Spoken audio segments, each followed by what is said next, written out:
Finger chips ही recipe करणार आहोत। चला तर आता रेसिपीकडे वळूया। 3 असे मीडियम साईजचे बटाटे घेतलेले, ते आपण आता असे कट करून घेतलेले आहेत। आता आपण ते उभे असे कट करून घेऊया। हे पहा, या आकारात आपण असे हे कट करून घ्यायचे आहेत। ह्या साईजमध्ये तुम्ही बघू शकता हे किती व्यवस्थित असे कट झालेले आहेत। आता आपण हे सगळे असे कट करून घेऊया। हे पहा, आता आपण हे अशा प्रकारे हे असे फिंगर चिपचे कापून घेतलेले आहेत। पूर्ण व्यवस्थित बघू शकता तुम्ही, असे पीस झाले पाहिजेत आपले।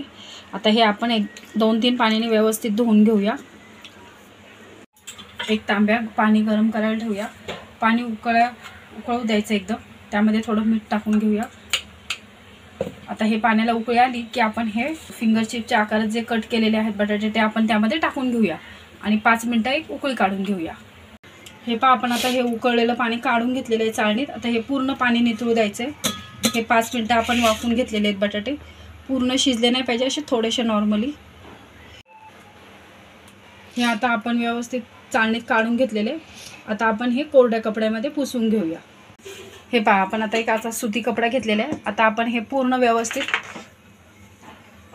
पुसून घेऊया, जेणेकरून हे तेलामध्ये आपले व्यवस्थित फ्राय झाले पाहिजेत, ते उडायला नको आहेत।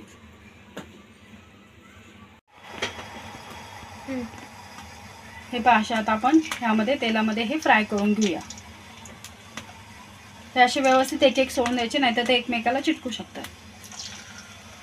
हे पहा किती व्यवस्थित आता हे आपण असे पूर्ण ब्राऊन होसपर्यंत हे फ्राय करून घ्यायचे।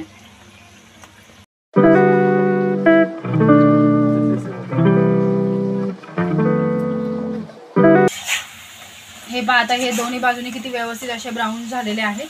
आता आपण हे काढून घेऊया। हे असे फिंगर चिप्स फ्राय करून झालेले आहेत। तुम्ही बघू शकता कसे व्यवस्थित पूर्ण एक भाग त्याचे आले आहेत। आता आपण ह्यामध्ये चवीपुरतं मीठ आणि थोडा चाट मसाला टाकून घेऊया आणि हे असे एकत्र करून घेऊया।